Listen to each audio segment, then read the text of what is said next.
Next, composition of soil means component of soil. Soil के क्या क्या कंपोनेंट है? Component of soil depend on the nature of parent rock and the quantity and type of organic material present in it. Means component soil किस पे depend करते हैं कि वो सोयल किस रॉक से आई है, and the quantity and the type of organic material, और उसमें ऑर्गेनिक मटेरियल किस टाइप का है। The following component are generally found in soil. Number 1, inorganic substance. Inorganic substance present in soil means the substance that derive from the parent rock. आपको पीछे भी करवाया था कि जो सोयल है किससे बनती है? रॉक्स के टूटने से बनती है। Physical weathering, chemical weathering, due to physical weathering, chemical weathering. तो इनऑर्गेनिक सब्सटेंस कहाँ से आया? पेरेंट रॉक से। Addition of fertiliser also effect the inorganic content of a soil. Soil में जो फर्टिलाइज ऐड करते हैं वो इनऑर्गेनिक कंटेंट को इफेक्ट करता है। ऑर्गेनिक मटेरियल ह्यूमस, आपको पहले भी बहुत बार करवाया हुआ है, 2-3 बार करवा दिया इसी लेसन में। Humus means dead and decaying part of plants and animals. Plants और एनिमल्स जो गल सड़ जाते हैं, मर जाते हैं, उनसे ह्यूमस बनती है, वो सोयल में मिक्स हो जाती है। और किससे बनती है? Animal excreta and residue of soil organism. Animal excreta मतलब एनिमल वेस्ट। ह्यूमन भी अपना वेस्ट प्रोडक्ट बाहर निकालते हैं। ऐसे ही सोयल ऑर्गेनिज्म, सोयल में बहुत से बैक्टीरिया और वायरस है, वो भी अपना वेस्ट प्रोडक्ट बाहर निकालते हैं अपनी स्किन के थ्रू। उनका डाइजेस्टिव सिस्टम, उनके ऑर्गन्स ये नहीं होते, अपने स्किन के थ्रू वो रेजिड्यू बाहर निकालते हैं, residue of soil organism. Humus increase the productivity and water holding capacity. Humus क्या करती है? प्रोडक्टिविटी मीन्स क्रॉप्स, जो फसल है ज़्यादा होएगी ह्यूमस जिस क्रॉप में है, और वो पानी को भी पकड़ के रखती है। सोयल वाटर, सोयल में वाटर, कैसी सोयल में वाटर एंटर कर सकता है? जिसमें स्पेस हो। Soil water, it is generally present in the space between the soil particles. Water content of soil has a significant act on plant productivity। कि soil में कितना पानी अंदर एंटर कर सकता है, ये इफेक्ट करता है प्लांट की प्रोडक्टिविटी में। कि प्लांट की प्रोडक्शन मीन्स फसल कितनी होगी। Different crop have different in their irrigation requirement. कुछ सोयल को तो ज़्यादा इरिगेशन की ज़रूरत होती है, कुछ सोयल को बहुत कम इरिगेशन, बहुत कम पानी की ज़रूरत होती है। ये हमने पीछे डिस्कस किया था। सैंडी में ज़्यादा पानी की ज़रूरत होती है और क्ले में कम की ज़रूरत होती है। Soil air, space between the soil particle contain air. Soil particle के बीच में जो स्पेस होता है उसमें क्या, उस स्पेस में क्या होती है? एयर।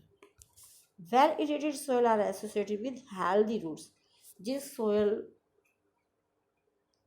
जो सोयल वेल इरिटेटेड होएगी उसकी रूट्स क्या रहेंगी? हेल्दी रहेंगी, और प्रोडक्टिविटी भी क्या होएगी? क्रॉप्स भी क्या होएंगी? फसल भी क्या होएंगी?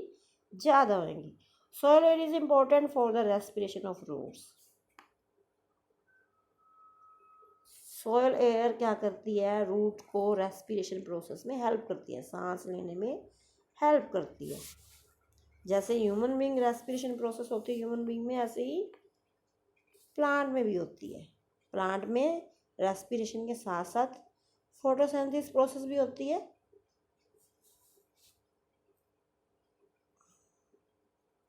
Soil air content decrease due to water logging, which can result in poor plant growth and even death. This is the answer of one question. Soil air content, अगर सॉयल एयर कम हो जाती है, जैसे क्ले में soil air कम होती है, decrease हो जाती है, किसकी वजह से? ड्यू टू वाटर लॉगिंग, क्योंकि उसमें पानी हम डालते हैं तो पानी बीच में काफ़ी देर तक उसको पकड़े रखती है, जिससे कि एयर एंटर नहीं कर पाती। अगर वाटर उसमें खड़ा रहेगा ज़्यादा देर तक तो एयर नहीं एंटर कर पाएगी, वाटर उसको एयर को एंटर नहीं करने देगा, स्पेस नहीं मिल पाएगा।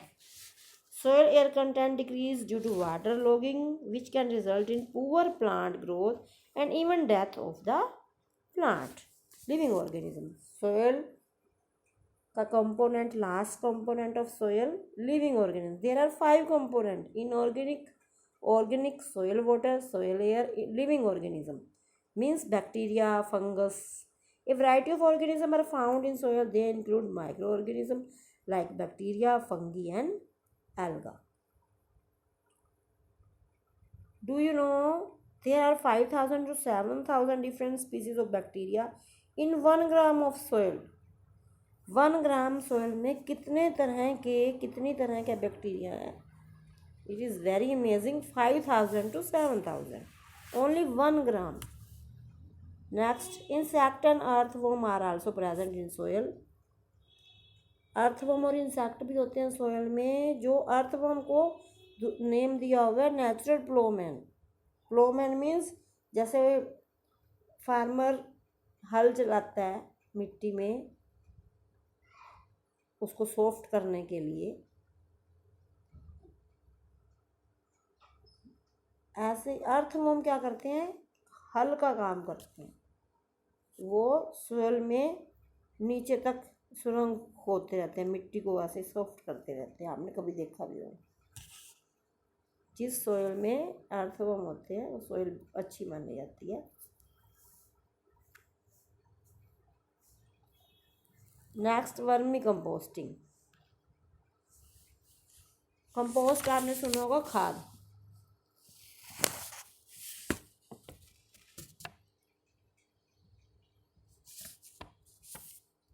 खाद बनाना, अगर हमने फास्टली खाद को बनाना है, खाद को बनने में 2-3 मंथ लग जाते हैं। हमने फास्ट बनाना है तो हमने कोई पिट, डिग द पिट, कोई पिट को खोदना है, उसमें प्लांट्स, फ्रूट्स के लीव्स, किचन में जो वेजिटेबल और ये कट करते हैं उसका जो छिलके वगैरह होते हैं या पत्ते उस पिट में डाल देते हैं।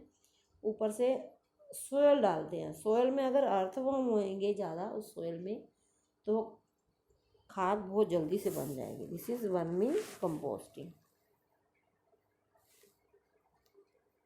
Soil as a resource.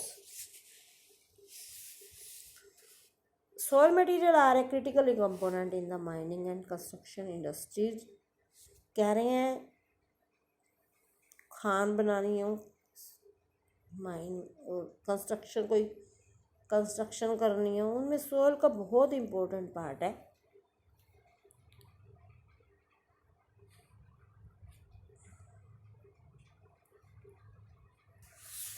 Soil serve as foundation for most construction project. कोई भी कंस्ट्रक्शन है सोयल बहुत इम्पोर्टेंट है वहाँ।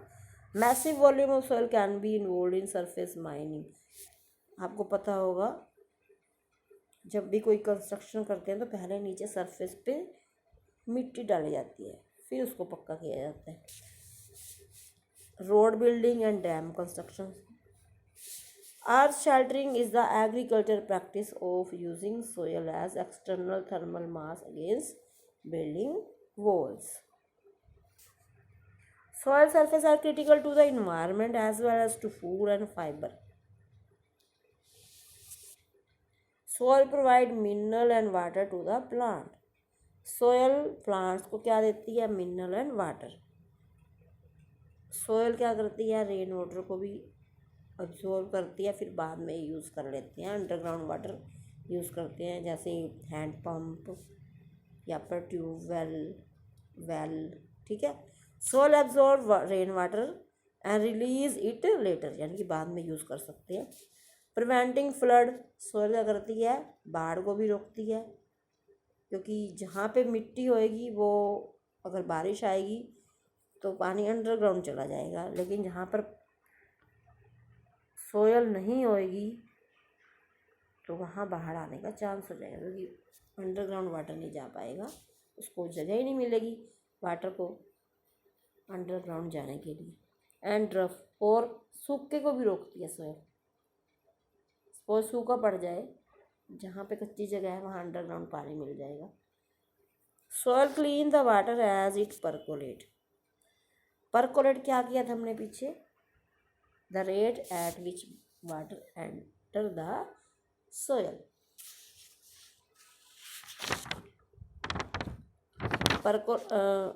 एंटर के लिए था इन्फिल्ट्रेशन, परकोलेशन क्या था, मूव द सोयल। पानी जो सोयल में मूव करता है उसे बोलते हैं परकोलेशन। तो सोयल क्या करती है, अगर सोयल में जब पानी डालते हैं, अगर गंदा पानी भी डाल दें तो सोयल उसको क्लीन कर देगी। अंडरग्राउंड में नीट एंड क्लीन वाटर ही होगा, तो वो उसको एक तरह से फिल्टर कर देती है। Soil is the habitat of many organism. उसमें बहुत सारे ऑर्गेनिज्म हैं।